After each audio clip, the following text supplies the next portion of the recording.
So, hi everyone, is everybody? Yeah. Hi. Great to have you here. Welcome to our session on digital transformation processes in newsrooms. We know that there's a lot of competition right now, when it comes to Aperol Spritz sessions and all the rest, so we're pretty happy that you are here.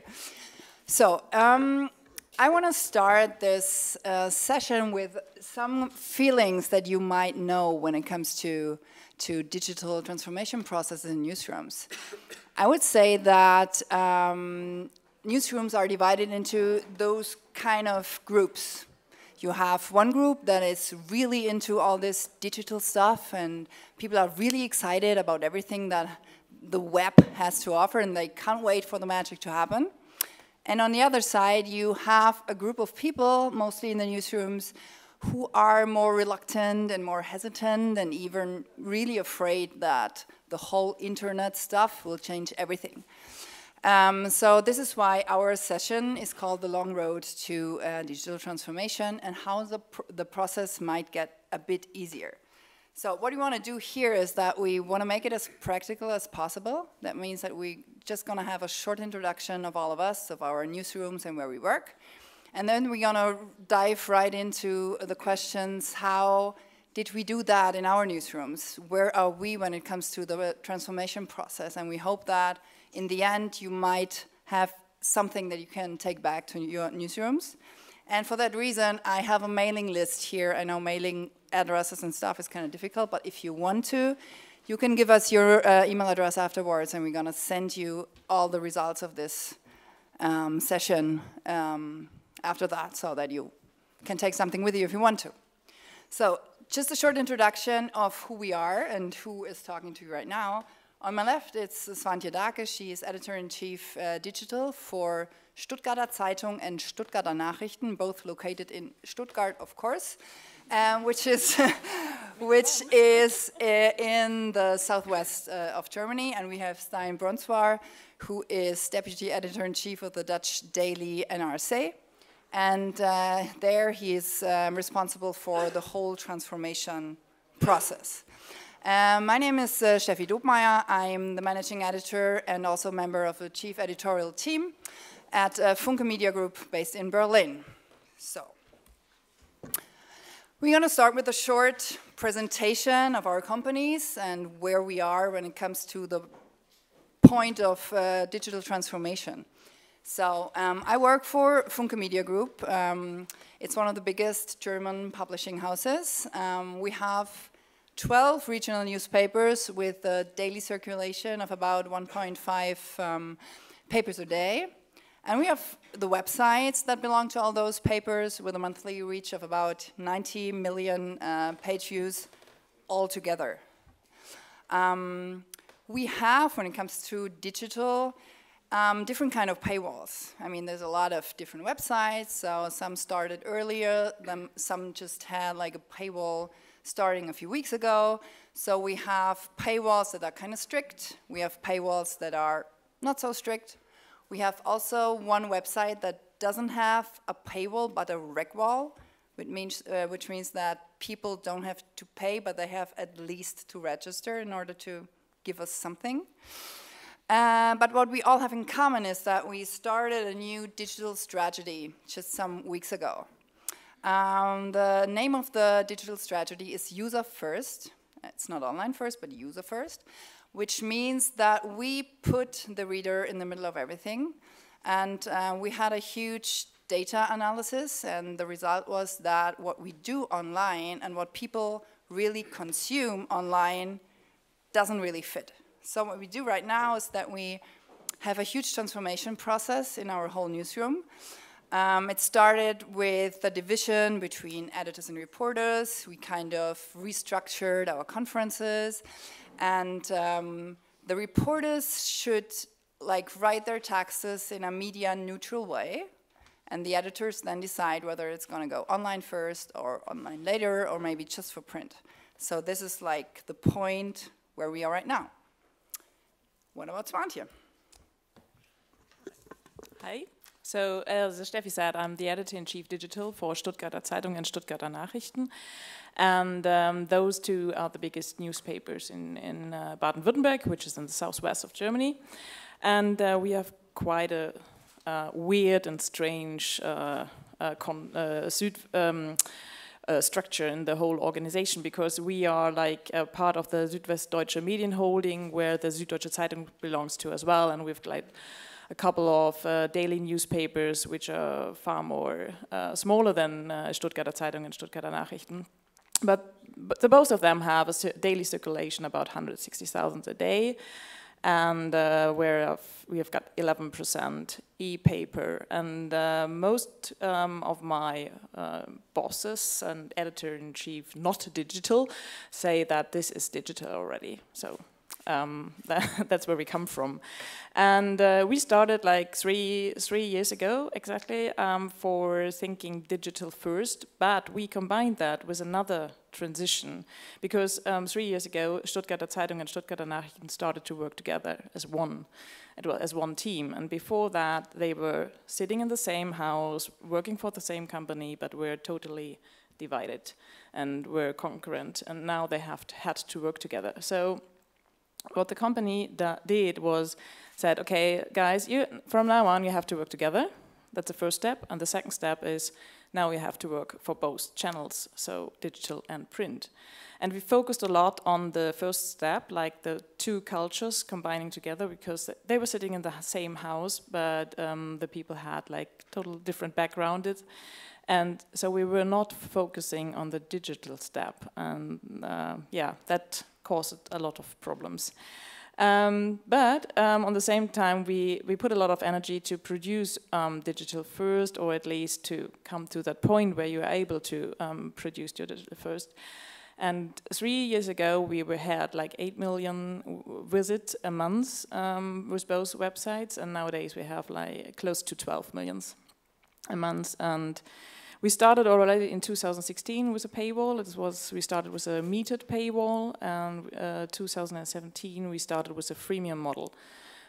So nowadays we combine this metered paywall with a freemium model. And last year we started a couple of target or smaller websites for smaller target groups. Like we have a website or a special app for the football team, which is located in Stuttgart. We have a smaller website which is called Stadtkind, which is for the Stuttgarter hipster people, and and yeah, they are a few. And we have started a website which is called Mahlzeit, which is a typical German expression when it comes to food. Yeah, so we did a few things. I think we learned a lot, and yeah, I'm very happy to share my things I've learned and all my mistakes we've learned on the way. And now Steen. Hi, my name is Stijn Bronswaar. I'm Deputy Editor-in-Chief of Dutch daily NRC. And innovation's been for us in the beginning for a while paper. So we had in 2006 we started a morning newspaper, because we're originally an evening newspaper for young people, morning newspaper, and at the time that was kind of revolutionary, and a lot of kids walked around the city with our newspaper underneath their arm to like show off. Like you guys know, I don't have to tell you that innovation is online. So we started the paywall in 2015, which has done a lot for us, especially in digital subscriptions. So right now, 8 out of 10 new subscribers is digital, with paper on Saturday. And the last 2 years, we focus a lot of our innovative energy in audio, which is for us is a very big thing right now. And we have 2 podcasts, and we're starting a daily podcast soon. And we have a lot of faith in, especially if you see the metrics, the audience we reach with that is 2 out of 3 people are under 35. They accept advertisements. They don't mind listening for an hour to really tough political subjects. So that's something we're focusing on right now a lot. So. Okay, so in the end, what I think all of us have in common is that there are a lot of questions when it comes to digital transformation process, and I think that wherever you work, whatever your position is, you might find yourself in these questions.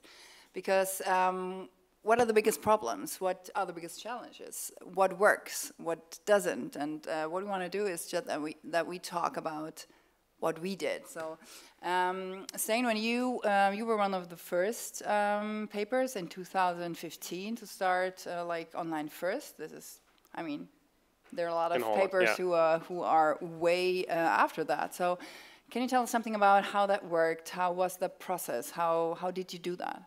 Well, for us, before that we had Freemium, and it was all the time there was a lot of discussion about that. It wasn't really clear to readers, and it wasn't clear to the newsroom which stories are paid, which stories aren't.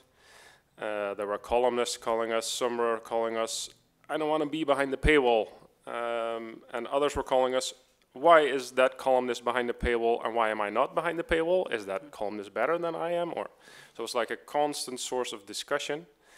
And for readers, it wasn't clear. Sometimes they could read it, sometimes they couldn't. So we decided in 2015, the New York Times was doing it, and we were looking at that. So we thought, okay, we should do it. So we started. It's very clear. Yeah, like 5 stories a month you can read, and then you have to pay.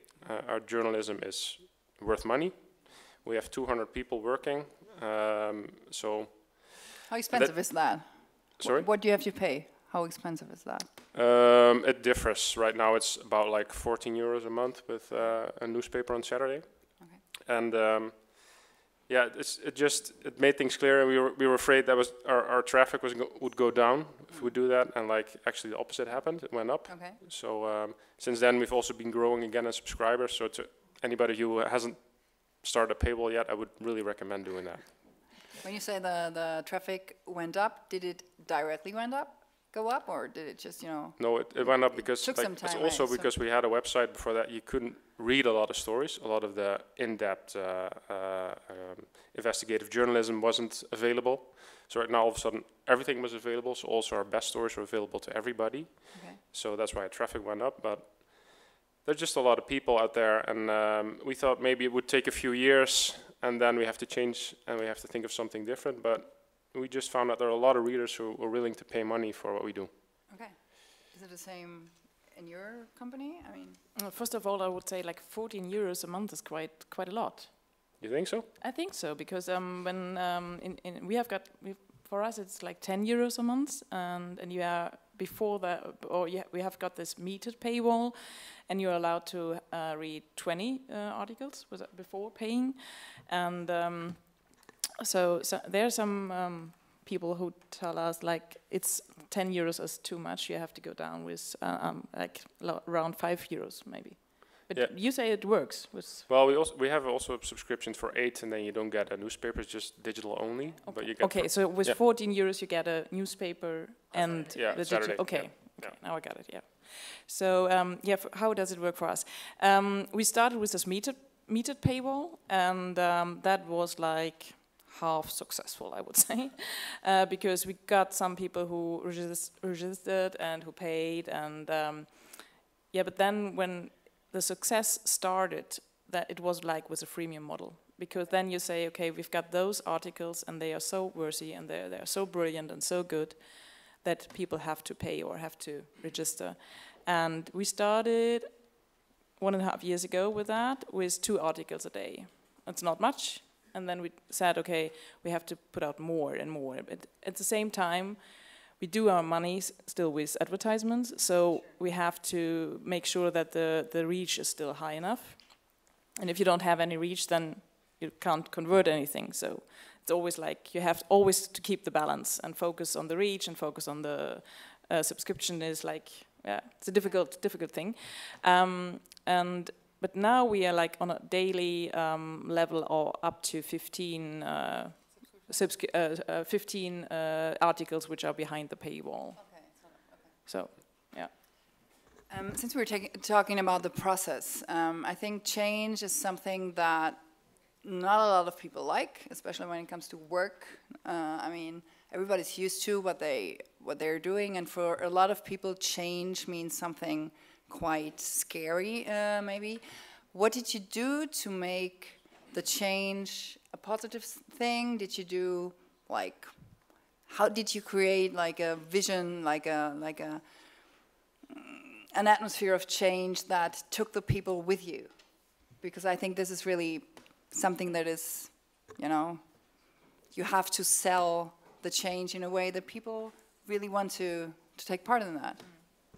As I mentioned before, we didn't focus on the change or the change management, and that is a problem. It's still a problem for us, because some people just think that, yeah, change management comes along. If you change the focus on the product, and if you focus on we want to make our money with a digital product, then the change in the people's head comes along, but it doesn't. So you have to focus more, and we have to do it. I think you did it much better. Yeah. Well, yeah. Change is really hard. It's, I think it's like journalists are very busy people. Change feels sometimes as is that necessary, especially if it's going quite well. So right now we have a luxury in our newspaper that things are going really well, so it's harder to change. What I've learned is journalists need two things. They need a deadline and they need a podium. So if you give them that, then they'll change. So one of the things we did, we decided, one of the harder things with digital publishing is the deadline. Like, because the newspaper has a deadline. For us it's like 11:15. So the stories would come out around like 9. But nobody's on the website at 9 o'clock, right? People are watching TV, people are doing other stuff, watching movies. So we wanted to have the stories at 4. So what we did is we started a newsletter at 5 o'clock. We call it, it has 5 stories on 5 o'clock. And what we did was we made that newsletter really important in the newsroom. So we talk about that all day. Like in the morning meeting, we talk about that newsletter. In our evaluation, we talk about the newsletter. We like show that if you're in that newsletter, the stories are being read very well. And so sharing the data is also really important. And what we've seen is that a lot of those stories that would be finished at 9 are now finished at 4. People are really working really hard for that deadline for the newsletter. And that's also how you can create change by introducing new types of podia, because journalists, they just want to be read. And it's really hard to sell that your story has to be there at 2 o'clock if it's also okay if it's at 4 or if it's at 5, or is it at... I have the feeling that it's really important to have a vision for this kind of change, and I think that it's necessary that not only like the digital people in your digital department have that vision, but that the vision comes from really the top, like that publishers, that like your company really is into that kind of transition, kind of transformation, so that it's something, yeah, like a captain who's like leading that. Is that a feeling that you have as well? How was that in your newsrooms and your companies? Absolutely. Our new CEO, he started last June, and he was in February. It was the first time in our company and in the whole Südwestdeutsche Medienholding, someone said to 100 of leaders, like, okay guys, if we don't do anything now, then we've got 5 years left. And like 90 persons of those 100 leaders were like, oh, what? So it was a total like surprise. And all the 10 leaders who were digital minded, they were like, yes, of course, thanks that someone said that. It is absolutely important that the CEO and that all the leaders not knows it, they have to live it, and they have to talk and talk and talk again and again. And even for myself, it's like, okay, I've told this to my team, I've told this to my bosses like hundreds of times. I can't tell that again and again, but you have to.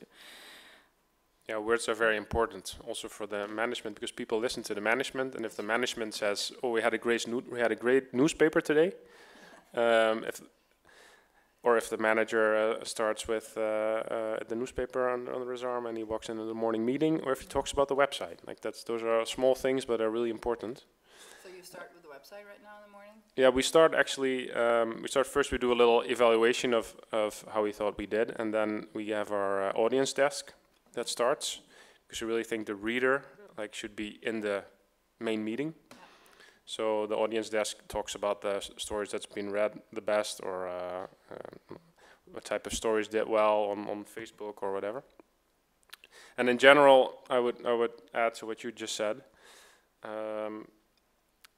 A lot of the innovation in talking about vision and leadership, a lot of the innovation in journalism, it's always new products, right? So a lot of management is about starting a new app, or a new for young people, or a new website. And a lot of our innovation ideas came also from, it's maybe not that sexy of a subject, but it's like you have to stop at some things, just make a stop doing list. So what are the things you're not going to do? So you create mental space for the newsroom to have more energy for the digital things, because for a lot of people, digital feels like something extra they have to do on top of all the stuff that they have to do. So if you can take some things off their plate, then that creates energy for digital innovation. Because that's also vision, I think, is like you have to show the way, and then you have to clear the rocks on the path. That's what a leader should do, I think. Do you have like people who only work for digital and people who only work for the paper, or is it all one thing? No, we stopped doing that. No, we had an online desk for a long time.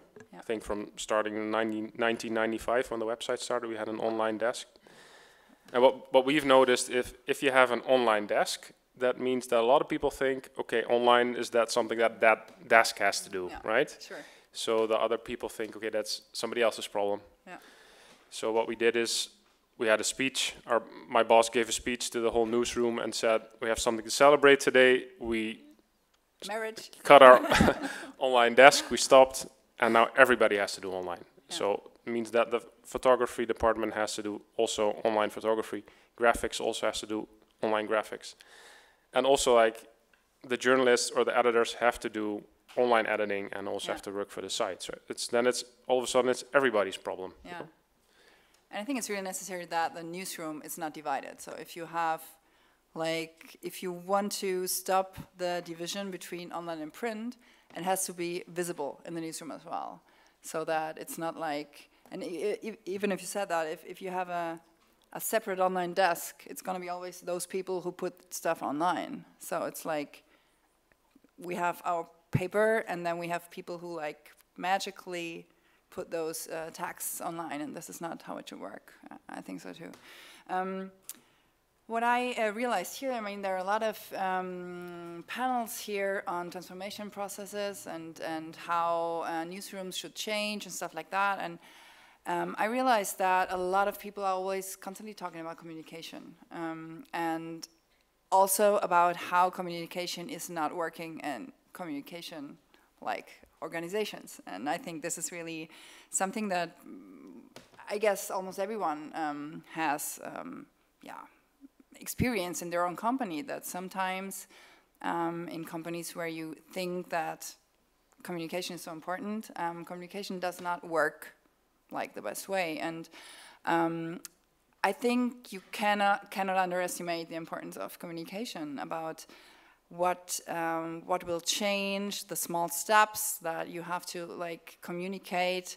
Even if you think that you already have communicated a lot, it's still not enough for people, because even if you think that everybody must know that at some point, there are still people who need more information, who are so afraid of things, or just it's not their topic, and they have kind of a difficulty to just suck all in and just get all the information that they need. And is it something that it's only my impression, or what do you think when it comes to communication? How important was that? I mean, you've done it quite a long time, so how much? It's sometimes it's frustrating for a lot of people. I think that sometimes I have the feeling I have to keep. I've said it already 300 times, and there's still a lot of people that have not read my emails or. What kind of things are things that you have the feeling of having to repeat all the time? Well, sometimes that something if you have news, that it has to be on the website first. Or, I think that's right now that's something that everybody should know. And I don't know if it's always stuff that if something happens on Tuesday, then Tuesday is the best day to put it on the website, not Monday when the story is finished, because that's also something. If everybody works digital first, a big risk is that all the stories are going to be pushed out as soon as they're done.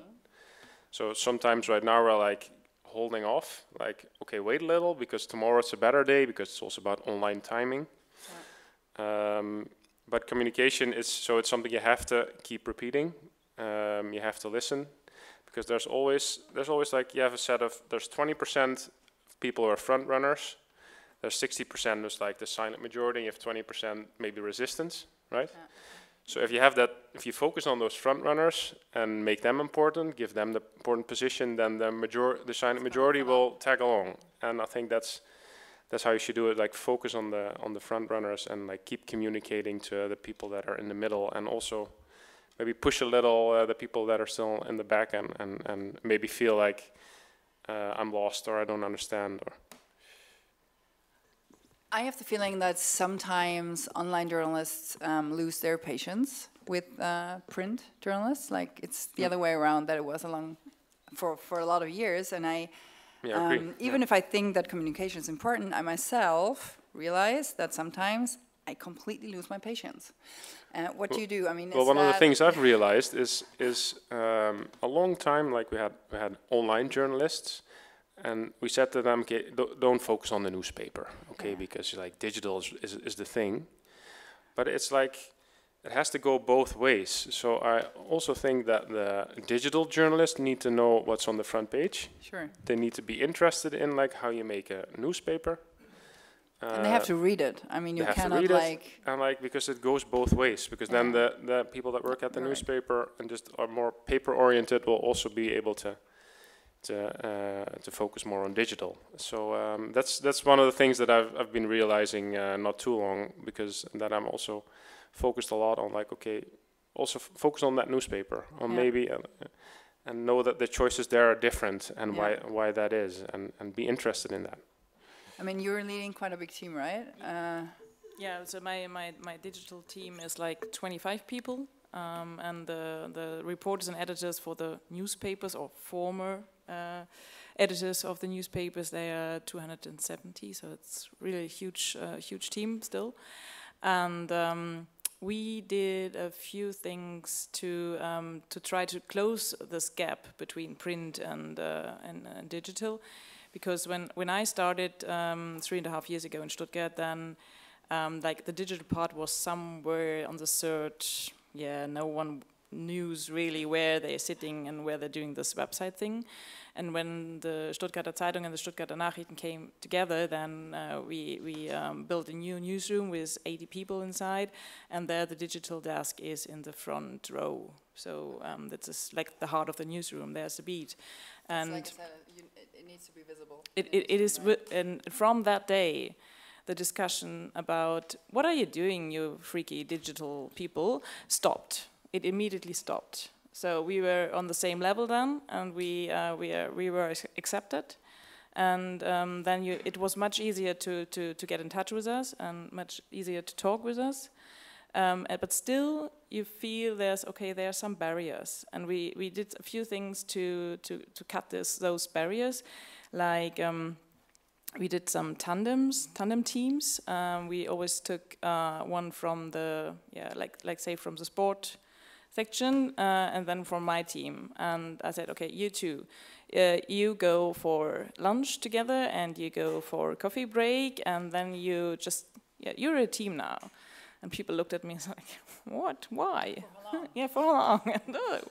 But then. This like 55-year-old sport colleague, he now had someone he knew much better than all the other digital. So he had one person he could get in touch.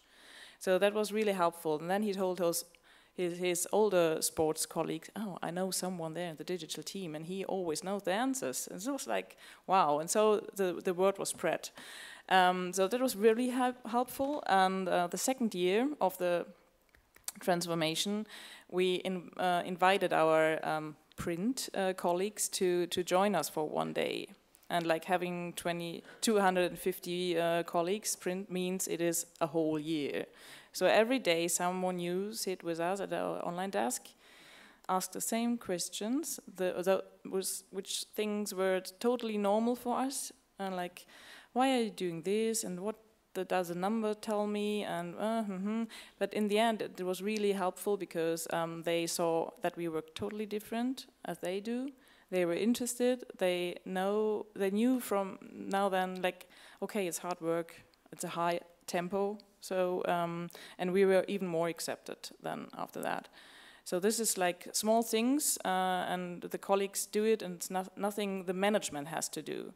So it's a very good thing to involve everybody. Yeah, and it's the reverse mentorship that's really important. That is not like the very experienced writers. They teach the young kids like how the world works. Yeah. You know, because it goes both ways. I think, and it's also, I think what you said is that it's not an age thing. Yeah, we've noticed that it's not. That's really a big misunderstanding that like the young people are all very digital and they know everything because they're on Instagram, and the old people don't. It's not true. Like we have 60-year-olds that like are the best on Twitter, and we also have 25-year-olds that just only wanna write for a newspaper. So. A big story on page 3. Yeah, it's more like it's more like a way of like how you work, you know, how you are. Like, are you interested in learning new things? And that's something like 55-year-old can do, and also 25-year-old can do. Yeah, and it's really important to give responsibility to everybody. But because we started with like everybody had to finish the article and made it ready for being published for digital. But my team was like responsible for the pressing the button to the internet, and like we did this about 1 year maybe. So everybody was like, okay, there's someone in the end who takes control and to see if the headline is okay, if the picture is there and everything. And then we said, okay, now you're responsible. You are going to push that button. And everybody was like, oh no, please not. But we give them help. We took it like step by step, not the whole newsroom, not everybody at the same time. Like we started with our sports team, and then we started with the culture part, and so on and so on. And now everybody is responsible for his or her article, and that's really important because I want to have a nice, beautiful article with a good headline, which is seen by Google and fits into our website. So. And they also decide when it's published, because I think this is something that you might have someone to have. We say like when it's ready, it's ready. So we are working different still, but maybe we are getting back to your model. You put all the stories online when they're ready? Not all, but like 90%. Yeah. Oh, a question. A question. Sure, go ahead. Is there a microphone? Then we're waiting for the mic.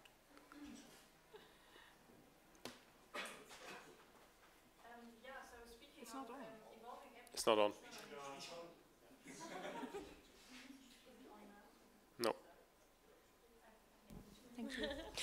So speaking of involving everyone, I was wondering, digital transformation is also about, it's been said so many times, breaking down the silos. So I was wondering if we could go beyond the editorial dimension and speak about how you managed to involve other roles into the newsroom, and what's been your experience with that so far? Data analysts, IT, obviously. I remember last year someone said from legacy media, they, in the beginning, they put the IT department into a completely different building, and then they realized that they left because they felt they don't belong to the media organization. Yeah. But actually, we had to realize, they realized that even IT people are really into, like they made a conscious decision to work for a media organization, so they want to contribute to good journalism, which isn't obvious. I was just about to go to the data stuff.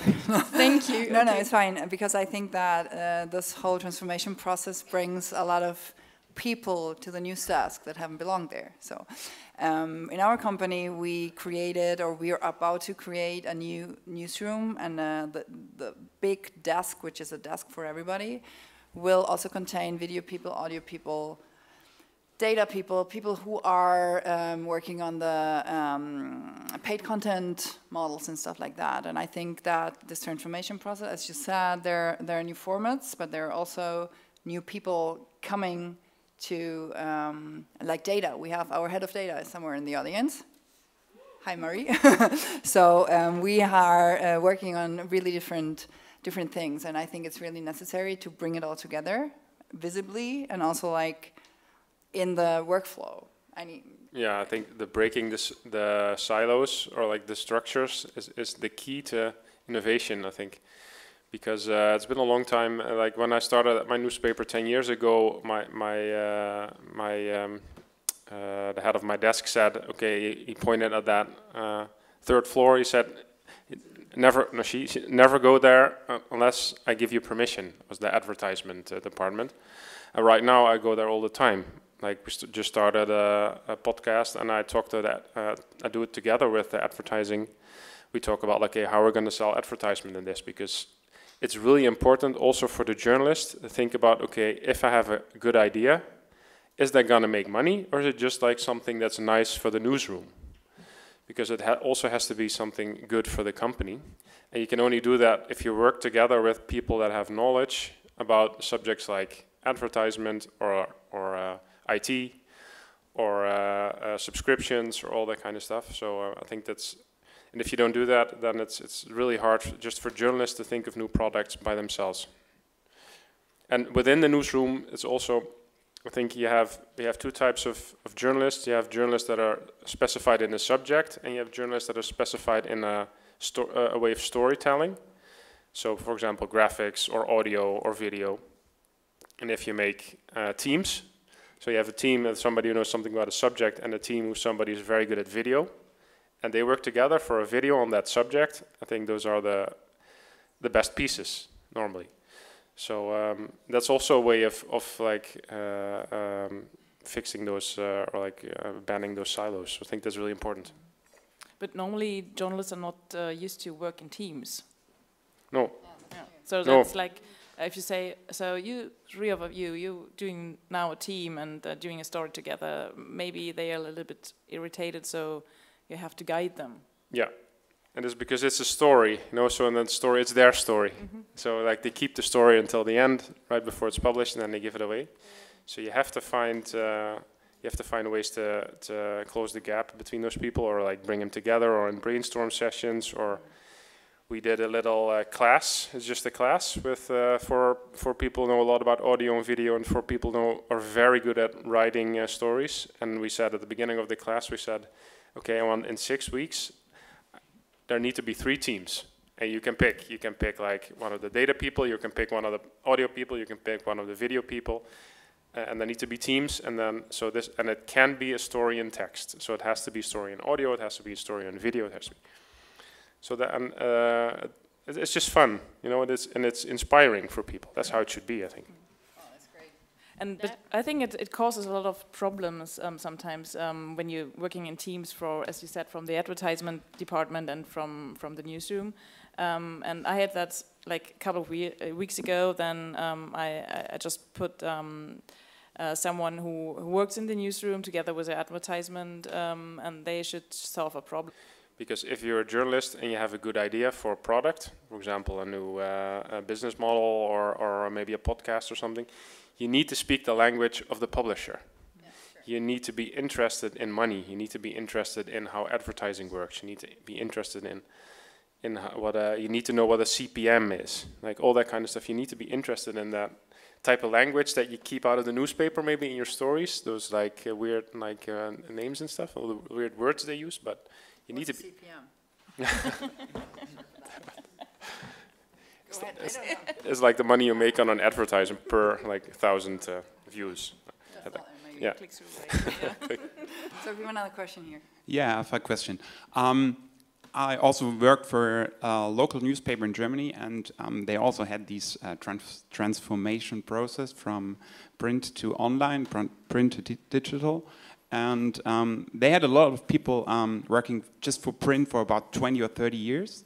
And one of the keys to the success was to give them data and to give them data, how many visits their article made and like that.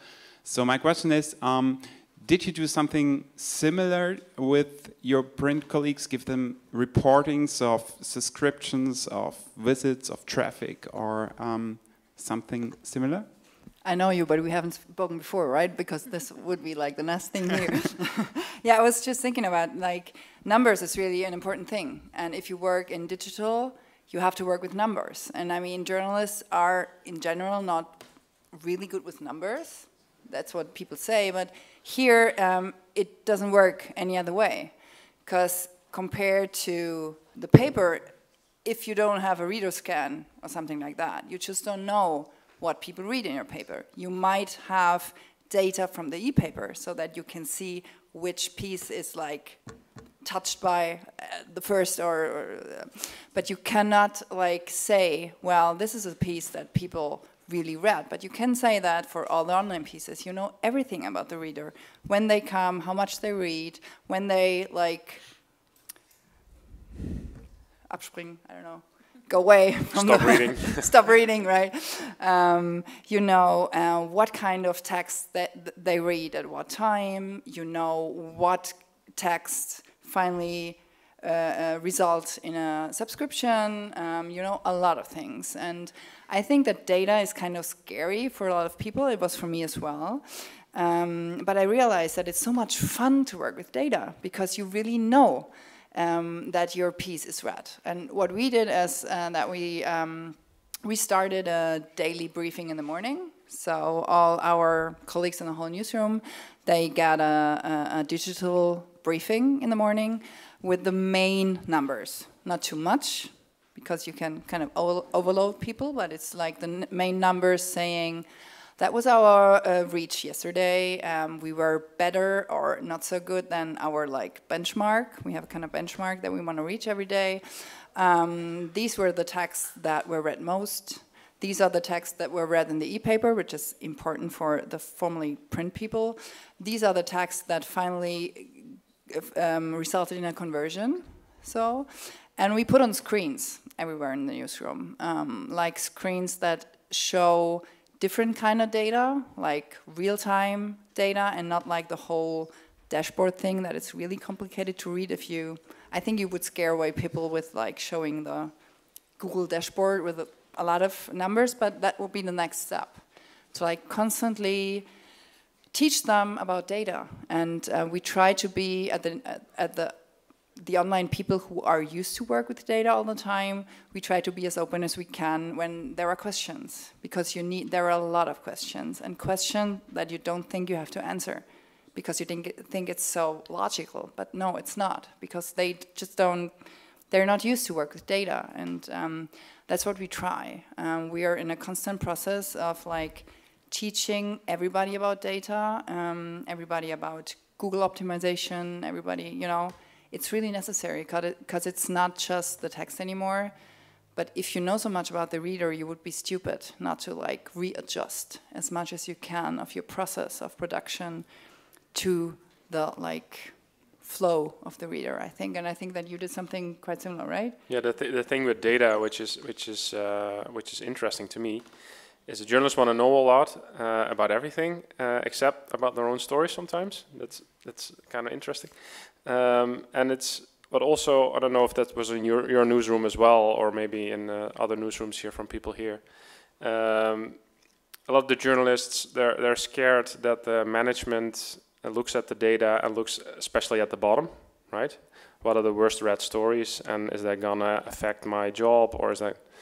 So one of the things we did, it was an interesting experiment, and for us it was very successful. It's like we organized speed dates between our audience desk and individual journalists. And the management had nothing to do with that. We couldn't, we didn't participate or anything. It was voluntary. So as an individual journalist, you could apply for such a speed date, and you had a speed date with somebody of an hour or so with somebody from the audience desk that taught you everything about your own data, so about your stories, and he or she could show you, hey, this story, you put this out at 4 o'clock, and it made it to that newsletter. See what happened, and you write about a ballet, for example, right? And you have 5,000 minutes every time for a review, and this review had 10,000 minutes. This happened because you put that on this Facebook page, for example. So and that was very successful because it started off quite small, like 10 or 20 people applied for it, and then they talk about it with their colleagues, and then the next session or another 20 people, and before you know it, the whole newsroom has had such a session. So it doesn't always has to come from the management.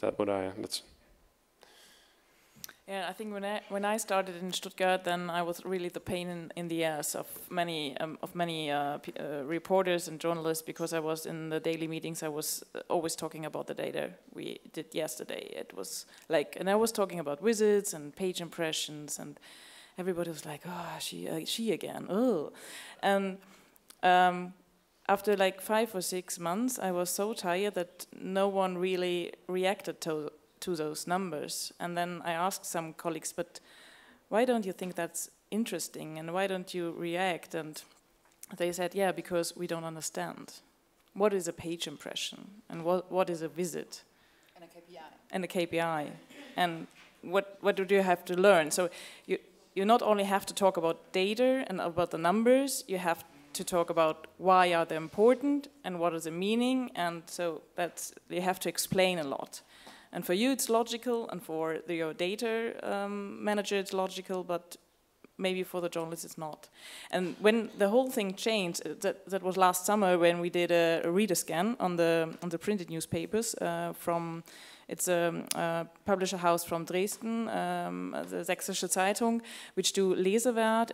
It's a really brilliant thing because you have got 400 readers. They got a pen, and the pen is combined with a smartphone, and so the readers read the newspaper and ticking when they start to read the article and when they leave on a print newspaper, and that is like, and you get the data at the same time. So we have the first time we had a proof what the newspaper readers read, and that was then the magic happened, because we saw it was more or less the same things which the digital readers read.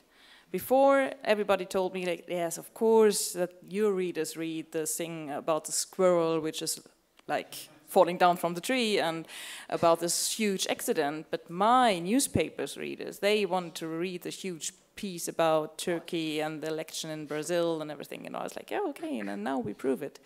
So it's still important that we have those huge things about the Brazil election and the India election, but to really get a clue what your newspapers read and why they read and how long they read. And then we improved the way all journalists in our newsroom write. That we were focusing on the headlines, we were focusing on everything, and in the end, like writing an article for print newspapers and writing an article for the digital part is not as different as everybody was thinking in the beginning. So we want to do here, we said that we want to make it as practical as possible, and what we would like to add to that discussion is like your experiences. So we would be really curious to hear how the transformation process is going on in your publishing house, in your newsroom, what kind of problems you have, or maybe you have even suggestions or ideas for us or for everybody else to share, to make it easier maybe, and to just, give this whole thing a positive drill. So we would like to just invite you to take part in that. And so can you add something to that? How was it in your newsroom? How do you work? Would be, I think, interesting for everybody here to listen to what you have to say. Great. Hi, I Maybe, work, oh, sorry. Yeah. No, my name is Stan, and I work at a Dutch newspaper as well, a different one, and for the website as well. Our competitor. Yeah, exactly. Well, friends. No, but something that really worked for us was sharing comments on Twitter and on Facebook with our journalists. So when we found something that was like a compliment or that was good criticism, we shared it with the journalists. We have social media people working at our in our newsrooms. Like comments, like reactions on reactions your on their pieces, yes. And most of the times what they see on social media, if they are on social media, it's bad comments, it's criticism. Sure. Because that's what sticks. But we pick out the good ones as well and share them with them. So they get like a connection to the reader. They get a connection to the reader. If there's an email, we forward to the email, and we also want or ask the journalist to respond to the email, and we see that both journalists and readers actually really like it. So. Did you bring your stuff to communicate more with the reader? Because I think this is also something that digital brings. That. What do you mean exactly? That you can like. Yeah, the threshold is way lower online, of course, to communicate. Okay. Yeah. Okay. Thank you. Anyone else who would like to share something about transformation processes before we? I have a question. Yeah, sure. Go ahead. You've talked mostly about central newsrooms. Yeah. Do you have, especially the regional papers, experience with local sub-newsrooms, like in a city which is not the center, where the center newsroom is located, and how the process is going there? I can only say that for my newsroom, because I'm working in the centralized section of my publishing house. So we have a centralized newsroom that provides all the national and international news for the different sublets that or the different papers and websites that we have. So there are still 12 different like newsrooms in the cities. And when I say that we have this user-first strategy, then we have it in the centralized newsroom as well as in the newsrooms in our local regions. So the kind of transformation process is the same, and sometimes it's even further. So because in our company we just try to do it at the same time so that everybody works in the same way. But of course, I mean, like one of the colleagues here works for Zeit Online, which is a huge national website, and it's different because they have more space, they have more people, so it's kind of different. But I think that a lot of regional newspapers and regional websites, they are about to do this. I mean, you're working for a regional paper. I think it's starting. It might be different, but I think it does not always depend on regional and national and small and big, but like on what people in this organization have, what kind of vision they have, maybe.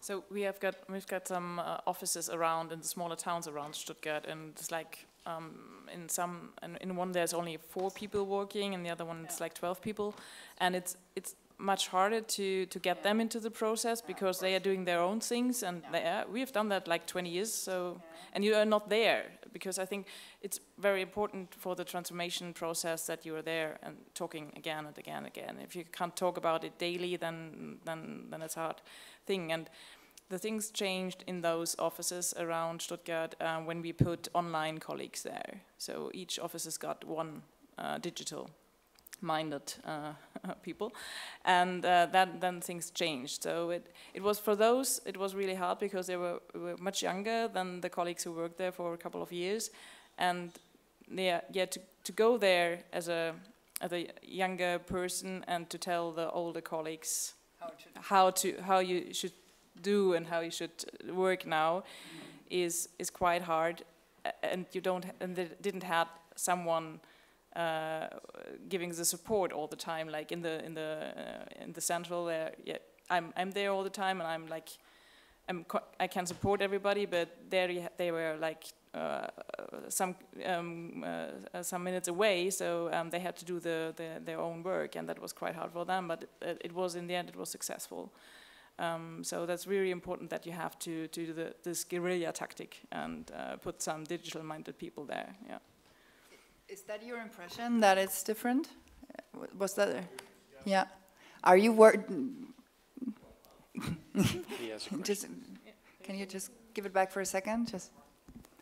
well, I'm retired now, but I'm an ancient digital journalist, and I've been involved in a few years ago in trying to transform a local 6-person newsroom, part of a larger regional newspaper, into a digital first, which was supposed to be the first step for the whole paper to go there.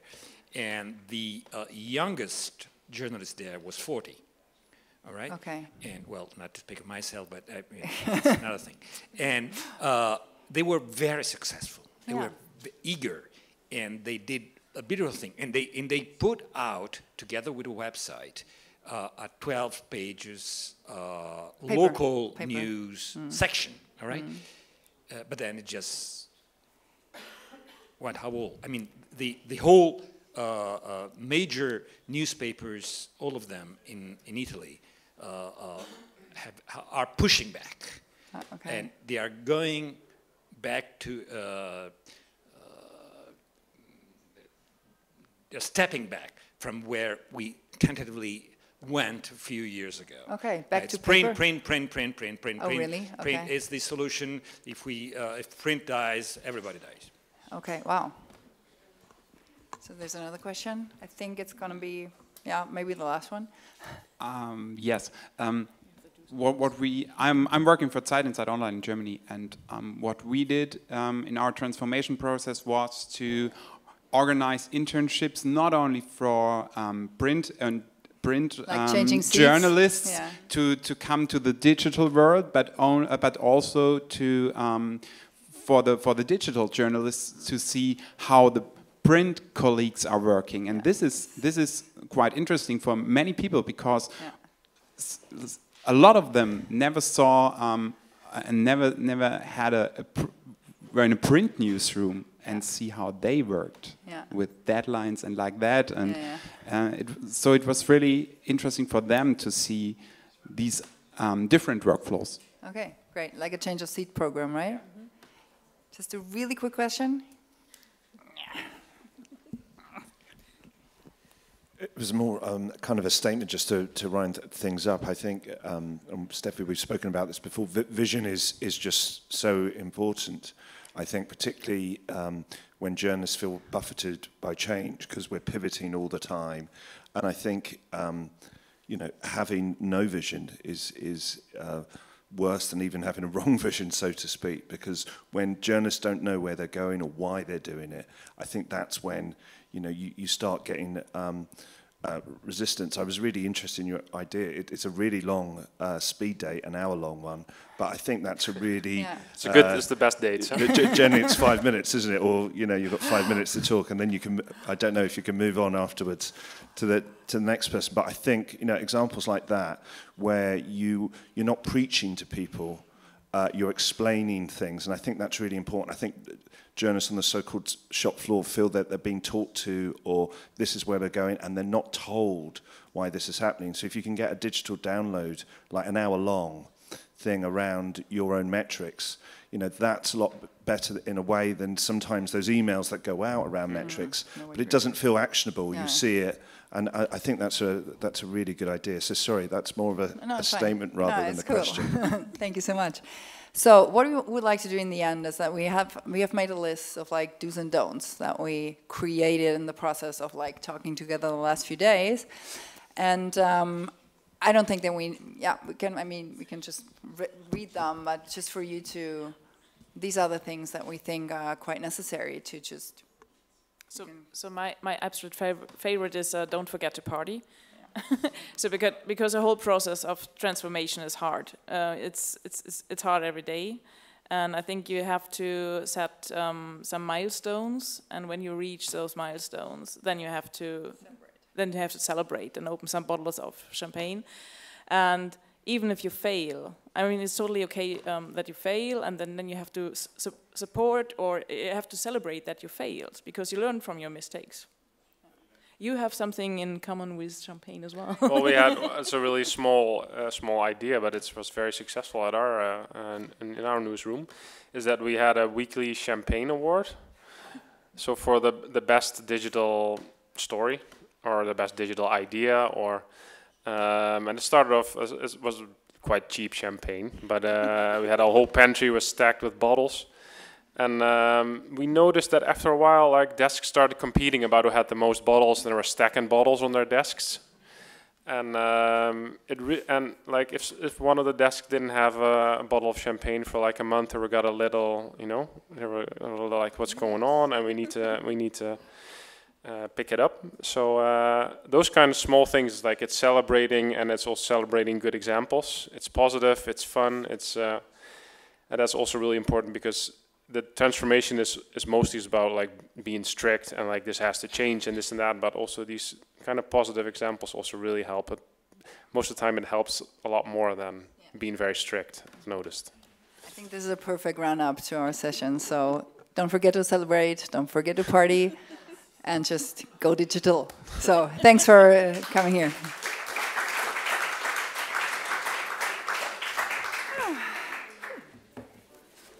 Thank you so much. Thank you. Thanks.